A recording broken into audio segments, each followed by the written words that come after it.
U kriptovanim Sky telefonima koji su zaplenjeni od Belivuka i njegovih najbližih saradnika nađene su slike, lični podaci policajaca, ali i članova njihovih porodica. Planirano je da svi inspektori budu likvidirani oko sretenja 15. februara, ali su Belivuk i njegova banda preduhitreni i uhapšeni samo 10 dana pre pokolja. Dobro obavešteni izvor otkriva da je sada jedan od glavnih ciljeva istrage da se utvrdi ko je Belivuk otkrio da je pod istragom i komu je odao imena inspektora koji su ga pratili.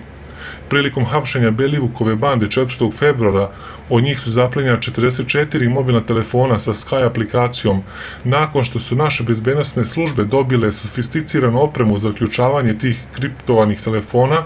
U njima su nađeni zastrašujući snimci mučenja i kasapljenja žrtava ove bande. Međutim, inspektore je posebno šokiralo kada su u tim telefonima videli svoje slike i sve lične podatke.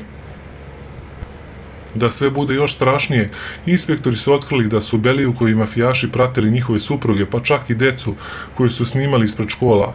Također na snimcima se vide i privatni automobili inspektora, a u prepiskama članova bande otkriveno je da je likvidacija policajaca bila planirana na dan državnosti, na Sretenje. Istraga Belivukovih mafijaških poslova čuvana je u najstrožijoj tajnosti i baš zato je mali broj ljudi u MUP-u znao za to. Uprkos svim merama predostrožnosti, neko iz vrha policije je sve to preneo Belivuku i on se pre hapšenja uveliko pripremao da likvidira sve inspektore koji su ga istraživali. Velje je bio potpuno uveren da ga Sky aplikaciju u potpunosti štiti od svakog praćenja, pa je preko tih kriptovanih telefona sa saradnicima i planirao pokolj policajaca. Srećom, cijela ta banda je pohapšena pre nego što su taj zločin sproveli u delo.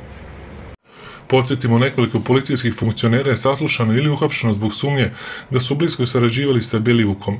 Među njima je i bivša državna sekretarka u MUP-u Dijana Hrkalović, koju bezbednosne službe sumnjiče da je bila glavna veza Belivuka u policiji, pa da mu je čak na izvestan način bila i nadređena u toj mafijaškoj strukturi.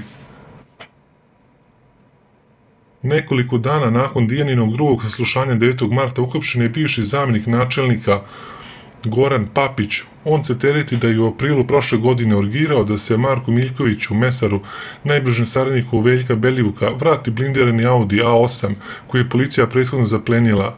Papić je bio u žiži javnosti zbog slike na kojoj je u Ferrariju vrijednom 400.000 evra, a koji pripada šiptarskom narkobosu izvesnom Bajramiju.